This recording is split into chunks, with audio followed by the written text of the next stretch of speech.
ఆనాటి 10 సంవత్సరాల్లో 2020 చట్టానికి సంబంధించి ధరణి పోర్టల్కి సంబంధించి అనేక విషయాలు గౌరవ పొల్లారాజు రెడ్డి గారు మాట్లాడటం జరిగింది.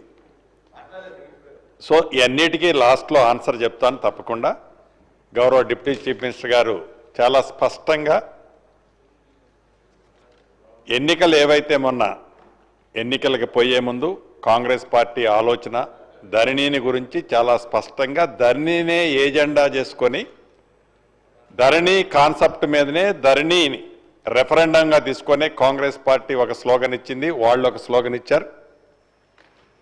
ఫైనల్ కంక్లూజన్ తెలంగాణ ప్రజలు ధరణి బాగుందా బాగలేదా అనే నిర్ణయాన్ని సార్వత్రిక ఎన్నికల్లో ప్రజల తీర్పు స్పష్టంగా చూశాం.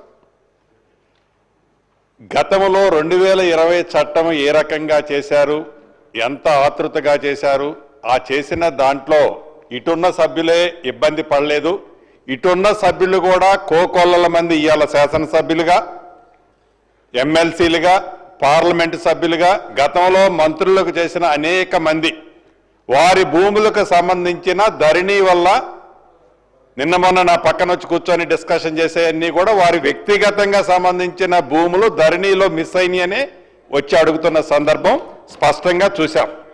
నేను తమరి ద్వారా గౌరవ సభ్యులకు ఒక్కటే చెబుతున్నాను, ఎస్ కాంగ్రెస్ పార్టీ సైంటిఫిక్గా ప్రజల కోరిక మేరకు భూభారత కాన్సెప్ట్తోనే రాబోయే మళ్లీ సార్వత్రిక ఎన్నికల్లో భూభారత కాన్సెప్ట్తోనే మేము పోతున్నాం.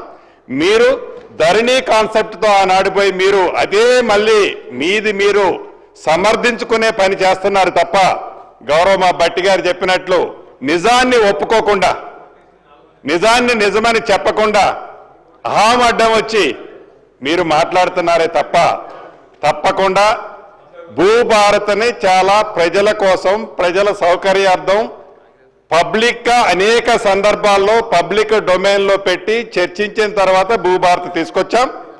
మీరిచ్చే సూచనలు సలహాలు తప్పకుండా మంచివైతే సేకరిస్తాం. మళ్ళీ ఎన్నికల్లో ఈ భూములకు సంబంధించి భూమి ఆసాములకు ఇచ్చే భద్రతకు సంబంధించి భూభారత్ని ఈ మా ప్రభుత్వం ఇదే రెఫరెండంగా మళ్ళీ ఎన్నికలు పోతాం. తప్పకుండా ప్రజలు ఎవరిని ఆశీర్వదిస్తారో చూద్దాం. అధ్యక్ష.